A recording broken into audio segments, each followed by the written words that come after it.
Hoosier Nation, what's up? Winning edition of the Hoosier Court Basketball Podcast.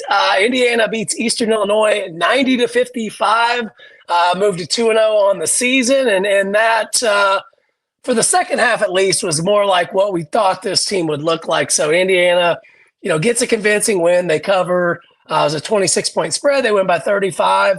But it wasn't as easy as the final score looked. I know most, on a Sunday, holiday, Veterans Day, weekend. The Colts are playing at 1 o'clock. You got the Pacers coming up right after the Colts Pacers. I actually went to the Pacers game last night against the Knicks, which was incredible. Great crowd. But Indiana shoehorns in a noon game after they just beat Michigan. Sorry, Rosie. Sorry, Ben. After they just beaten Michigan to go to 10-0. I know that's a tough one for you. So to think the players weren't out late, I'd probably be naive unless they had them in a hotel. But they looked like, Ben, they were out partying into the wee hours with the football team. What say you? What's your initial reaction of Indiana's win over Eastern Illinois? Well, this is going to date me, but I don't even know if Mother Bears is still around. But if we won that game, we all would have been at Mother Bears or somewhere sports or somewhere great celebrating. But the Bears Place, the bar, Bears Place, it is closed now. It just closed last year, unfortunately. The fact that we were down by 1 at halftime was upsetting, but then somehow we win by 35 is pretty nuts. It's almost like did Eastern Illinois just halftime they just quit, or I don't know. It's almost like Indiana started playing defense and they started playing hard and rebounding, and I think I don't know. I mean, Woodson admitted it after the game, which I think is a good thing. It's at least a good sign for him he wasn't trying to cover for the guys like they were sleepwalking, and I don't know how I can sit here and say I don't know how well prepared they were, but again, like they're 18 to 22, 24 now, year old, quote unquote, young men.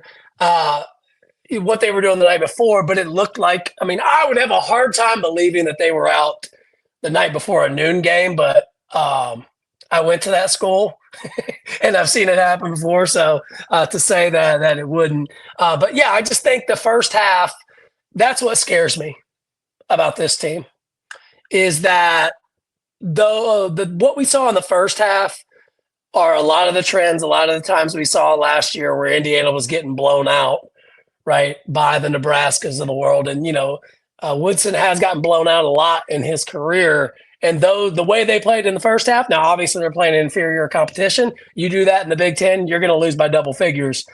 So they were able to turn it around. And, the second half, it was a tale of two halves. And I'm glad that the second half happened because if we're, I will say, Ben, last year, this is maybe a 6 to 8 point win, right? Some of those games we saw early. And then, I think talent won out here. But what do you think? Yeah, I think talent and size, usually when you're playing, lower tier teams, they don't have the size that you have. I'm sure they didn't have, anyone that could match up with Ballo or Renew down low. I mean, just think about it. It's Eastern Illinois. They don't have a 7-footer that's probably 300 plus pounds banging down low. Yep. But, it's nice. The points were spread around nicely. It looked like, Bryson Tucker came out 5 of 7, 12 points off the bench, 6 rebounds, 1 assist, 1 steal, 1 block. I love to see stats on the bench, Sherm, because last year there weren't a lot of bench points. So no turnovers. Nice a young player, Bryson Tucker, no turnovers in 20 minutes. To your original point, like, hey, they just didn't have the size. Yeah, they definitely didn't have the size.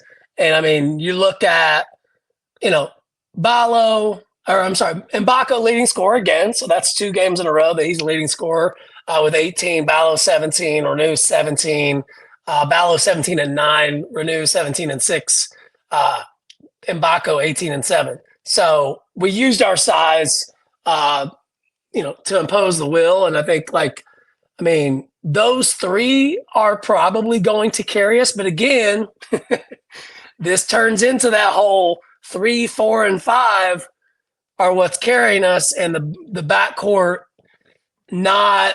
I mean, again, I'm not trying to nitpick a 35-point win here, but we will have to balance out that production at some point to where Rice and Carlisle are getting more production. It was nice to see Carlisle get a couple of threes go down there in the second half. That was big. Rice only took 1 3. Only 5 threes attempted from your starting backcourt. That's that's interesting. Certainly, some things there, but it was good to see some guys hit shots. Luke Goody came off the bench, hit some threes. Trey Galloway, I thought, provided a lot of 8 assists for Galloway, and I mean in limited minutes, and again against lesser competition, but a lot of things to like in that second half. Galloway loves throwing it to Ballo in the post. And I mean, it's a great move because, he got you. I mean, how many assists he get to Ballo? I don't know offhand, but I'd say quite a few. Yeah. I mean, Ja'Kai Newton got his first basket as a Hoosier, so shout out to Ja'Kai. Langdon Hatton also got his first basket as a Hoosier, and then Gabe Cupps did not score in 10 minutes of play. Remind me where you've heard that before. I mean, as a game that whatever. I just don't know how a guy plays minutes and just doesn't get any stats. But we don't really have to worry about this year, so I'm not going to harp too much on the guy. Just go out there and play your butt off and play some defense, hit the ground a couple times. I mean, that's what we need out of you. So if you play 20 minutes, 15 minutes, and you get your normal stat line, I'm not going to be bitching about it as much this year. Yeah. Trying to be more positive, sure. Yeah, yeah. And I mean, I think that I go back to that first half, and we talk on, here about our throw-your chair moment. I think we probably both agree on this, but I'll start with mine was just, it was the first half in general. Like that just can't happen. If you are to be taken seriously as a contender in the Big Ten and a contender nationally for a higher seed and, to advance in the tournament, you got to be ready to play for 40 minutes. And I get it. Like, I'm okay with you taking your foot off the gas when you're up by 35 in the first half.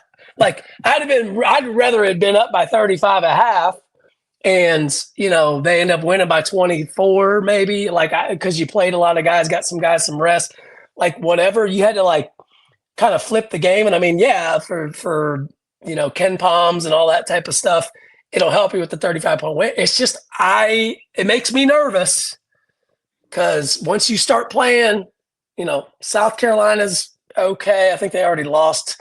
That's not going to be a good win if we get it on paper now.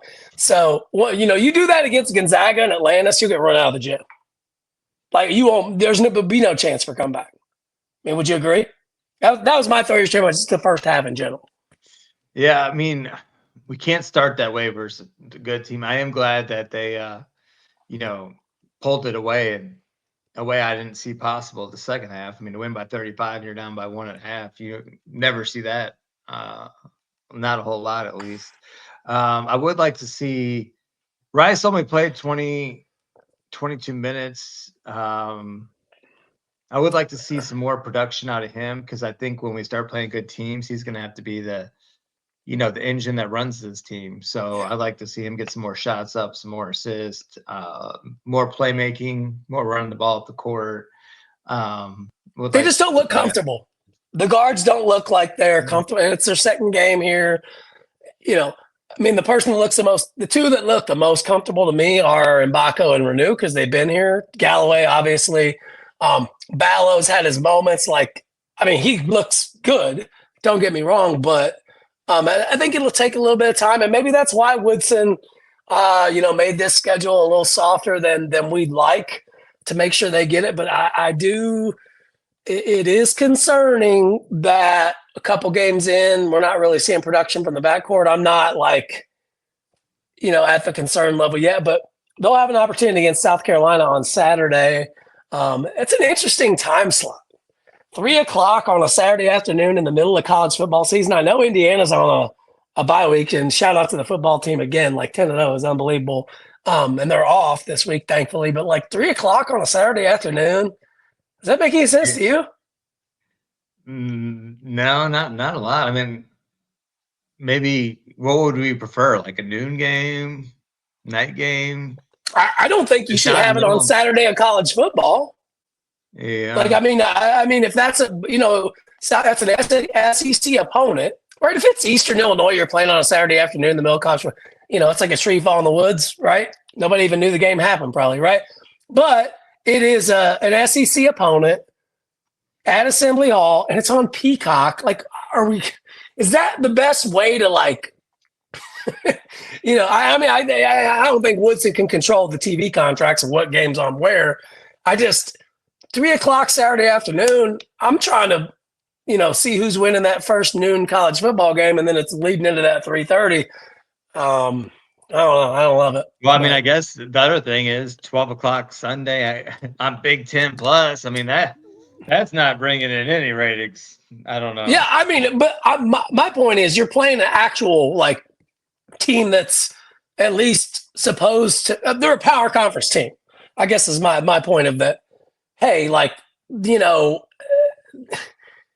maybe that game would have been better on a Thursday night or Friday night, or I don't know. I maybe there's not a good place to fit it in, but it just seemed odd to me. Saturday, 3 o'clock, middle of college football season doesn't make a lot of sense. But I digress.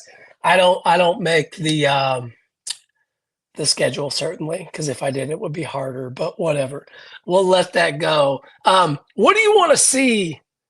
Anything else you want to talk about with Eastern Illinois? I think Well, I mean, that team, they've lost by 80 combined to Illinois and Indiana. I don't think there's really much we can learn from that. well, I love our field goal percentage was 61.3. You gotta love that. Now, if we're gonna be serious about basketball this year, we have got to start making more 3-pointers. Like 33%, 6 of 18. I mean, that's not gonna cut it. And like We need to be closer to like 30. I think last game was 37. And again, that's one.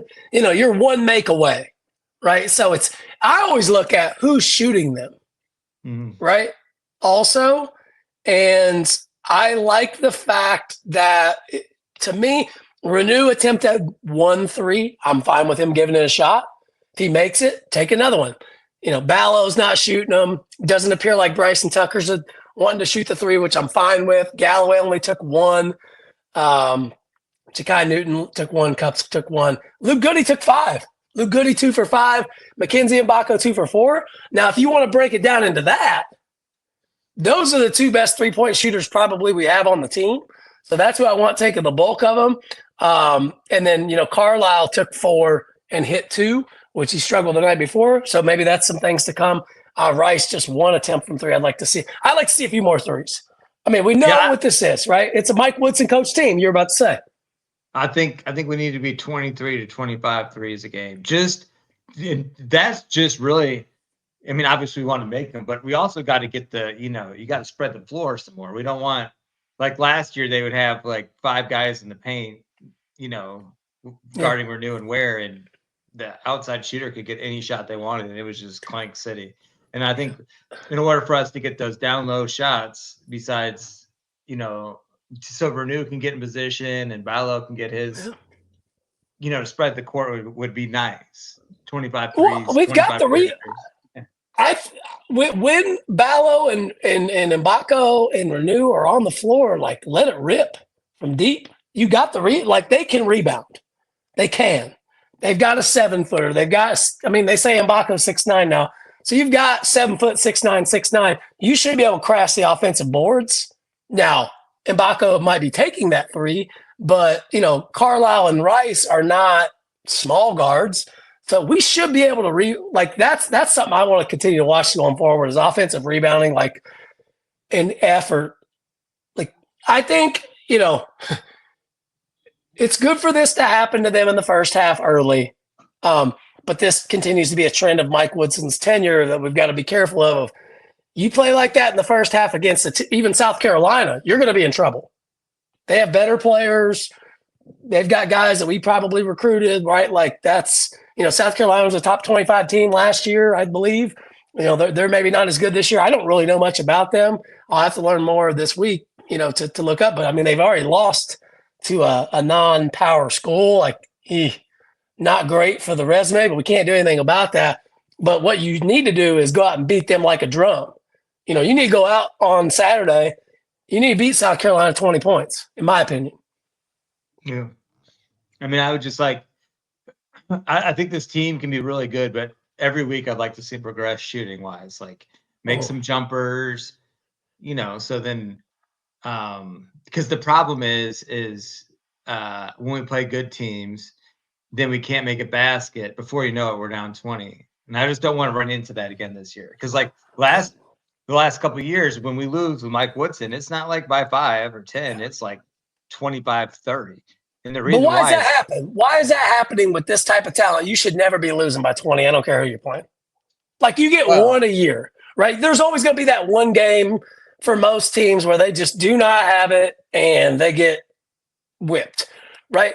But people always, and it wouldn't be an episode of the Hoosier Court Pod without me talking computer numbers, but getting blown out does not help you make the tournament. Playing in close games helps your – that could be I'm telling you, that can be the difference of when they look at a team and say, hey, are they a protected seed or not? Well, this team's 10 points ahead of that one because this team got beat 5 times by 20 plus, and this team didn't. Like that, hey, take those metrics for what it is, but that is part of it. And I think, this team cannot have – they shouldn't. You've got guards that can get to the foul line. When look at the NBA, and I get it, it's a different game. But when a star is struggling, they get to the foul line, right? Immediately, they've got the ability, and we have the athletic guards to be able to drive to the paint, and we know in the Big Ten they're going to call all kinds of stuff. So use that to your advantage, right? And then go up and make them. And I think Rice and Carlisle are good enough free throw shooters to be able to do that. And shout out to Trey Galloway. He was 1 of 2 to yesterday's game. But his stroke looks a little bit different. It looks better. It looks a little bit more confident. We'll see. Maybe we look back in March and say, Jeff, what were you thinking? But right now, his stroke looks like the shot has a chance to go in.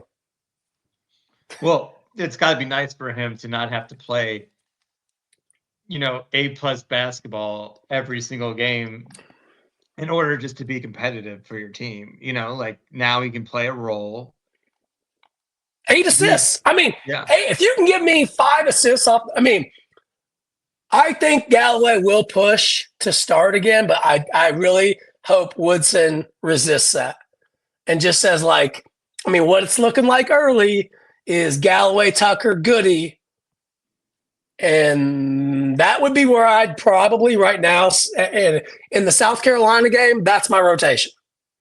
Those 8, your 5 starters, Rice, Carlisle, Renew, Ballo, and Baco, and then Tucker, Goody, Galloway. And I'm kind of probably stopping there. And then no slight to, Newton or Hatton or Cups or Leal. I think he's going to be out a month or 2. It sounds like 4 to 6 weeks with a knee something. And like I said, we're not really counting on him, but I think that's where I'd stop the rotation. I know I've been a Ja'Kai Newton stan, but I don't know if he's quite ready. We'll see.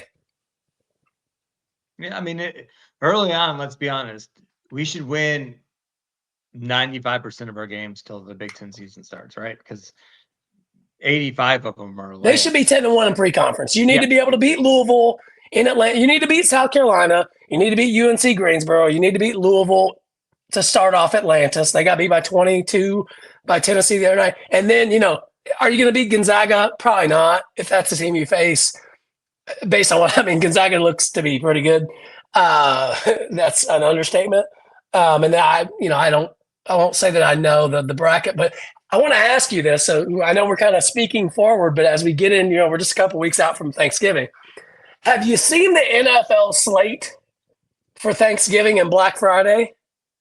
No. Thank God we have basketball for those days because Indiana will be in battle for Atlantis Wednesday, Thursday, Friday I believe, of Thanksgiving.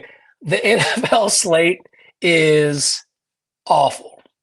Absolutely dreadful. So, folks, if you're, you got plenty of college basketball to watch. That's one of the things I think this year. The NFL slate on Thanksgiving, just to give you a little slice of what it is. Bears at Lions. No offense to those Bears fans. We know we have some folks. My team's no good either. Bengals just don't play. Bears, Lions. It's in Detroit, so it'll be a good crowd. Giants at the Cowboys. Oh, baby. And then Dolphins at Packers. That still could be a good game. And then Raiders, Chiefs on Black Friday. So, folks, the moral of the story, go look at the college basketball slate during that feast week, if you will. Now, I don't know if you saw, but trending is not to kill Bears fans while they're down, but trending is that Caleb Williams told the punter that he didn't have to worry about punting much before the season started. He actually texted that before the season started. So I don't know. I feel for Bears because I think the Bears are going to be fine. I really do. I mean, I think they'll be fine. And I don't want to get off on the NFL podcast, but I was looking at it though. I'm like, you know what? Starting in that feast week or whatever, like, it's going to be some good basketball, and like that is, I was looking at that this morning. I was like, man, the Thanksgiving slate's bad, and thank God we've got the Battle for Atlantis to look forward to. I don't really love the setup of that tournament. Playing in a ballroom, it's like super dark. I mean, I've heard it's a lot of fun, but it looks bad on TV. I love it. I don't like dark. I love the bright lights. Anyway, but tomorrow night there's some good games: Michigan State, Kansas, and then Duke, Kentucky. We all know I'm rooting for Kentucky versus Duke. Just can't do the Duke. What? Yeah, can't do the this Duke. I mean, well, speaking of Duke, we have a little treat for our listeners. So if you've made it this far in the episode of the podcast, tomorrow we will be releasing a special edition of the Hoosier Court podcast with a special guest that may have some connections to the team you just mentioned, Duke. Ben has been working really, really hard to get this person on the podcast for quite some time, and we just recorded it this morning. We're really excited to bring that forward too. But Ben, we don't want to say who it is, but we could probably tease it a bit. But anything you want to say about that for our listeners? This person may or may not have had a very big play against Carlos Boozer. That's a little teaser. Okay. Wow. Okay. So if you've ever watched Indiana basketball, then you probably know who it is. We're really excited to bring it to you. But yeah, so Indiana to reset for as we head into the week. They don't have a game until Saturday where they play South Carolina. I mean, what do you want to see, Ben, going into that South Carolina game? In that game, and just what do you want to see? What do you want to be better? Is there anything that sticks out for you? I want to see us push the ball, and I want to see Ibaka kind of take over as our best player. Like every team needs a guy at the end of the game that they trust to hit that shot, and I think it should be Ibaka. So I'd like him to just keep the role he's at. 18 to 20. 18 to 30 a game, whatever we can get out of him. If he's 18 to 30 a game, I mean, we'll be rolling. Yeah, for sure. And I want to see us shoot. I want to see us shoot 25 to 33s. And I'd like to make, let's just say 35% just to be realistic. Yeah. I'd like to see that. What about you? Well, I mean, so if you really want to get down into the depths of an advanced scouting report, South Carolina plays Towson tomorrow night. I will probably watch the Champions Classic over that one. I'm just going to be completely honest with you. But, South Carolina, to this point, they lost to North Florida at home by 3.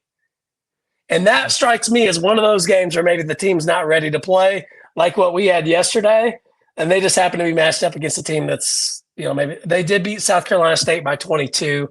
I don't really know what to take of that from that, but I know, South Carolina was pretty good last year. But again, it's the year, it's the age of the portal, right? You can turn a roster over completely. So if you want to watch South Carolina beforehand, what I want to see, ultimately is dominance on your home court.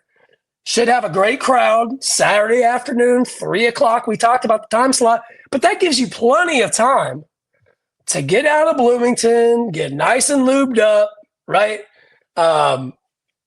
Get down to Nick's or wherever you're going to go ahead of the game, and go in there and have a great crowd. And I think there's no football game. You don't have to stress about Indiana, Ohio State early or later that day. It's not for another week and a half.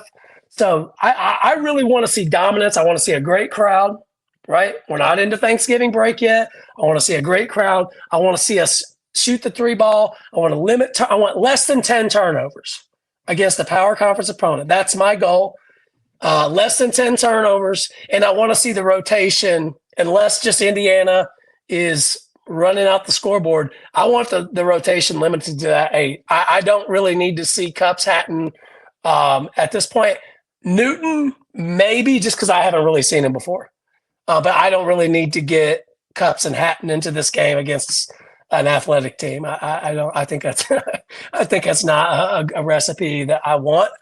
Galloway, I mean, dude, I'm telling you, Galloway, he had 18 minutes. Like, we got to keep pushing that up. But if that dude can, if that guy, man, if he can come off and do that, I'm excited about him off the bench.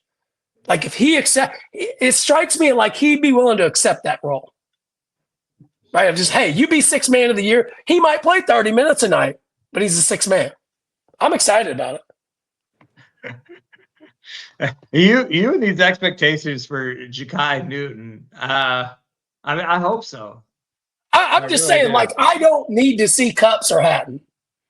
And I've never seen Newton. So if you're going to give a guy a shot, why not give Newton a shot over Cupps? Yeah. I've already seen what Cupps has to bring. Like, Newton, he had a nice reverse layup there. He looks like a guy that's never played college basketball before, honestly. But, I got my 8. Like, that's it. I kind of like the 8-man rotation. But I think in these first 10 games, if we're going to play these guys, it's got to be now, because you're not going to play, no offense, but Newton and Cupps and your boy Leal, they're not really going to get any time. They can play against Sam Houston and Miami and Chattanooga. But you've got, in my opinion, you've got to get your rotation set, because you're going to have that battle for Atlantis, and then you're going to have an easier game, and then you're going to go right into Big Ten play.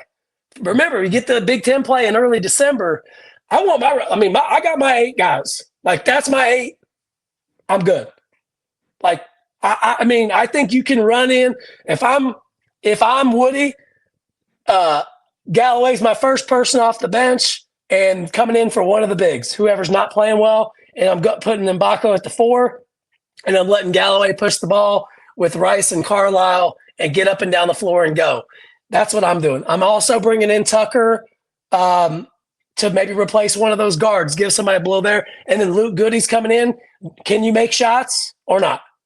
Like I talked about, that was my whole entire high school career. That's all I played, folks. If I wasn't hitting shots, I was picking splinters out of my ass. If I was hitting shots, I stayed on the floor. That's the bottom line for him. Like, that's his game. I will also say one thing. Ballo or Renew, one of the two has to be on the floor at all times, because when they're not on the floor, we can't rebound. So, like, for South Carolina, I hope I don't see any minutes where one of the two is not in the game, because the rest of the team is not, a great rebound. Unless there's an injury or severe foul trouble to where Hatton has to come in. No. Against a power, like, this is a power conference team. You don't have many of these opportunities. So I say let's make the most of it. So we'll see what happens. I have learned, Ben, maybe recording the podcast 24 hours after the game was over, I feel a little bit lighter on my feet. I'm a little bit happier than maybe the other night where I just kind of shot from the hip. We like the raw emotion is good. The raw emotion is good for some, not for all. So we can always ask our special guests which one they like better. Yeah. Unfortunately, we recorded it already, so we can't. and to end it, folks, we just want to let Modelo know that we are drinking Modelo during these, and we'd be happy for your sponsorship. Okay. Well, you struck gold with the guests, so we'll see if maybe Modelo was listening. We know I owe you some Modelo for the guest you pulled. So, all right, everybody, thanks so much. Have a great week. We'll talk to you this weekend after Indiana, South Carolina. Later.